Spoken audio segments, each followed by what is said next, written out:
In history, how, when and where, what we are discussing is how important are the dates.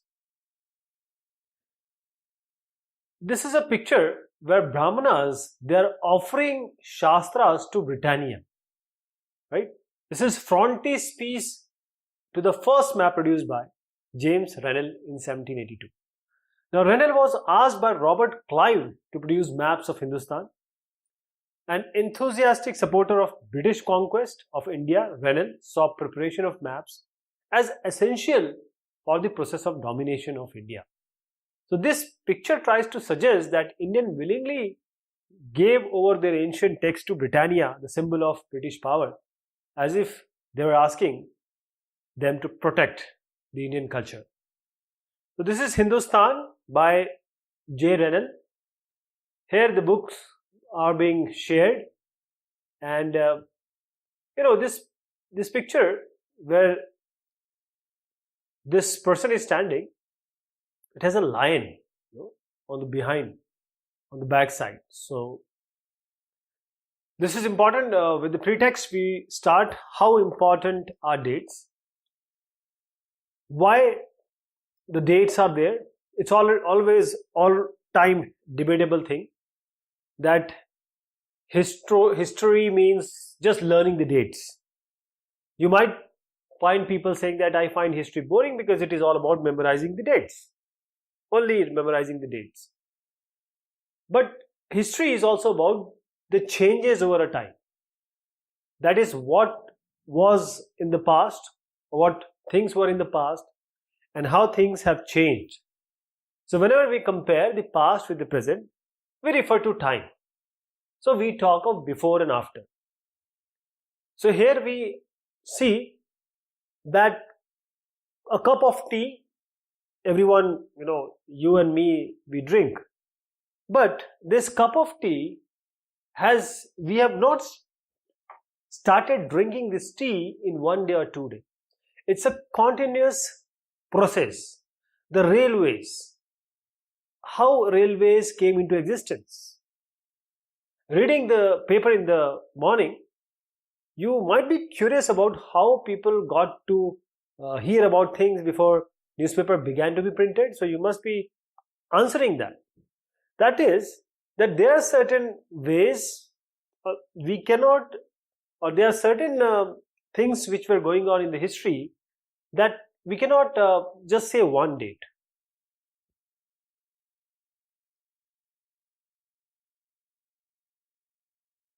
But there are certain points where you can, or we can, or the historians can really say that this was the date.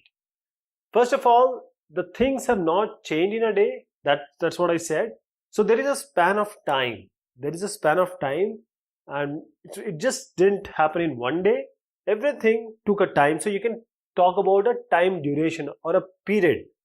But when it comes to, say, a king, when king was crowned, the year he married, the year he had a child, the year he fought a particular war, the year he died, the year the next ruler succeeded to the throne, for these events we can have specific dates. So for some events we cannot have dates, we have a duration or a period, but for some events we will have some date, proper dates. So which dates? Which dates? So this is an advertisement. I'll tell you about this. How do we choose the dates? So the dates we select, the dates around which we compose our story of the past, are not important on their own. They become important or vital because we focus on a particular set of events as important. When our focus changes, if we begin to look at new issues with a new outlook, a new set of dates becomes significant to us. Just take an example.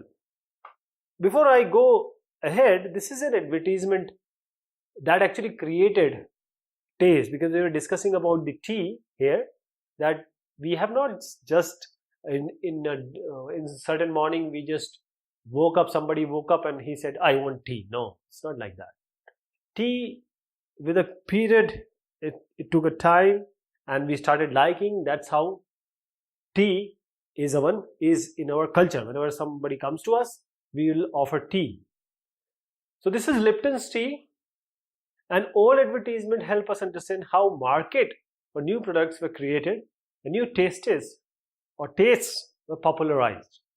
This is a 1922 advertisement for Lipton tea. See, this is Lipton tea. Still we talk about Lipton. Okay? This suggests that royalty all over the world is associated with this tea. If you see in the background, you see outer wall of an Indian palace. In foreground, there is a seat, seated on horseback is the third son of Queen Victoria of Britain, Prince Arthur, who was given the title Duke of Connaught. We were taking an example that in the histories written by British historians in India, the rule of each Governor General was very important. So these histories that they wrote began with the rule of first Governor General, Warren Hastings, ended with last Viceroy, that is Lord Mountbatten. So this in separate chapters, we read about them in order, like Hastings, then Wellesley, Bentinck, Dalhousie, Canning, Lawrence, Lytton, Ripon, Curzon, Harding and Irwin. So this is a never-ending succession of Governor General and Viceroys. So these dates are linked with personalities, their activities, policies, achievement. There is nothing outside their life. So the chronology of their lives mark the different chapters of history of British India. So this was written by somebody and they gave all the emphasis to these people, means Governor Generals and Viceroy. Because normal people were never discussed. So when we write a history or a story, we divide it into chapters. Why? And there is a coherence between these chapters. Because it is to tell a story in a way that makes some sense and that can be followed.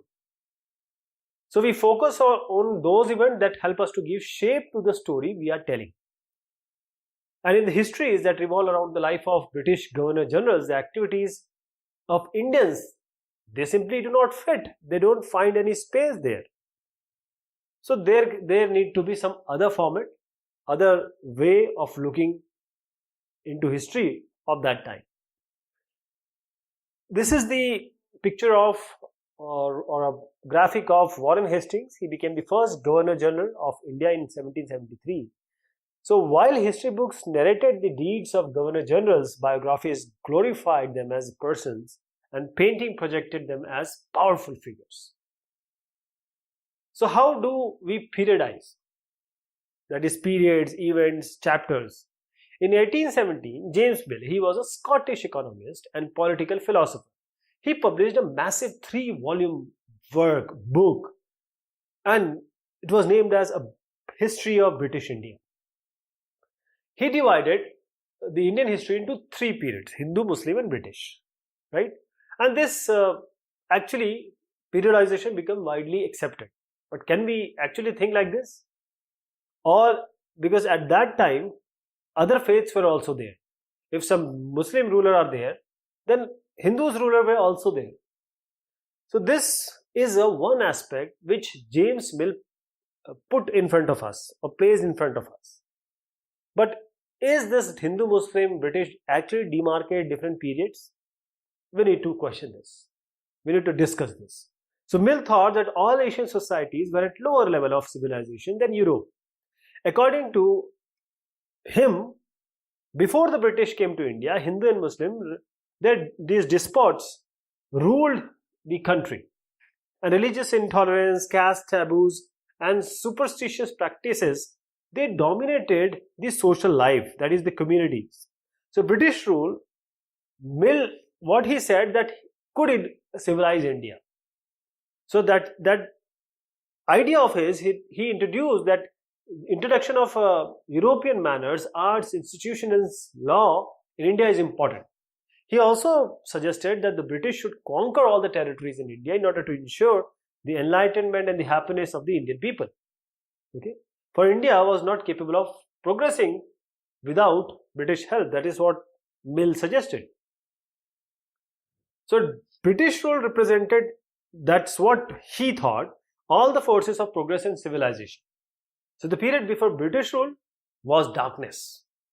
Can we think about that? Can this conception is agreed to us? What we were saying, that Hindu and Muslim, or what Mill said, see, variety of faith existed simultaneously in these period. Okay, so this religion cannot be a basis. It may be, but it cannot be only the basis. So when we moved away from British classification, historians actually divided Indian history into ancient, medieval and modern.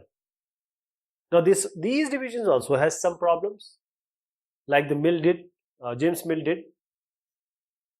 It is the periodization which was borrowed from West. Okay, at that time, how it was associated, the modern period was associated with the growth of all the forces of modernity, that is science, reason, democracy, liberty and equality. So medieval was a term used to describe a society where these features of modern society did not exist. Right? Can we take these ideas also about the freedom and liberty? Means at British rule, when British rule, there was actually no equality, freedom or liberty, nor was the period one of economic growth and progress while we were under British rule. So many historians, they refer to this period as colonial. Rather than saying something else, they say that this is colonial, औपनिवेशिक. So what is colonial? We saw that, and we are going to see about this in detail. British came to our country, conquered the country, established their rule and subjugating local Nawabs and Raja. How they controlled our economy and society, and they collected revenue to meet all their expenses, bought the goods they wanted at lower price, they produced crops they needed for exporting, and also we'll talk about that how these changes affected various things, lives of different people. Now British rule brought about in values and tastes also, customs and practices also changed. So when the subjugation of one country by another leads to this kind of political, economic, social and cultural changes, we refer to the process as colonization. So this is colonization. Okay.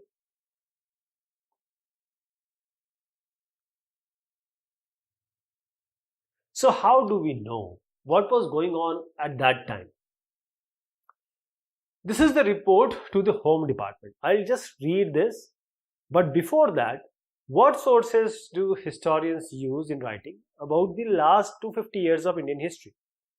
So we have administration produces records. One very important source is the official record of British administration. British believed that writing is very important. Every instruction, plan, policy, decision, agreement, investigation had to be clearly written. And once this was done, they thought that it could be properly studied and debated. And this conviction produced an administrative culture of memos, notings and reports which are still there in the government organizations.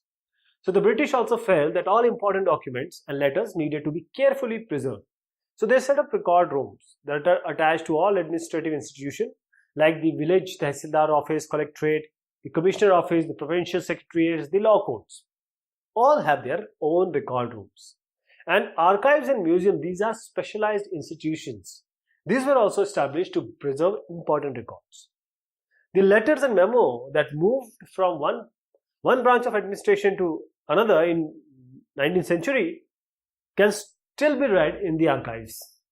Okay, so these notes, reports that district official prepared, or the instruction and directives that were sent by the official at the top to provincial administrators, you can study that also.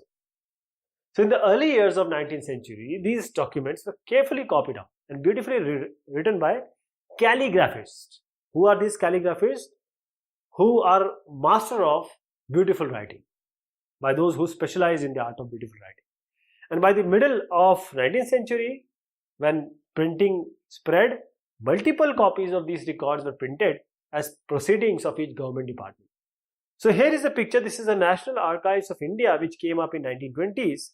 So when New Delhi was built, the National Museum and the National Archives were both located close to the Viceregal Palace. This location reflects the importance these institutions had in British imagination. So I was just reading this, that in 1946 the colonial government in India was trying to put down a mutiny that broke out on the ships of Royal Indian Navy. So here there are some kind of reports the Home Department got from the different dockyards. Like Bombay, what was happening there? Arrangements have been made for the army to take over ships and establishments. Royal Navy ships are remaining outside the harbour. In Karachi, what was happening? 301 mutineers are under arrest and few more strongly suspected are to be arrested. All establishments are under military guard. In Vizag, Visakhapatnam, the position is completely under control and no violence has occurred. So these military guards have been placed on ships and establishments, and no further trouble is expected except that few men may refuse to work. So this is from Director of Intelligence Headquarters, Indian Command Situation, which was found in this report.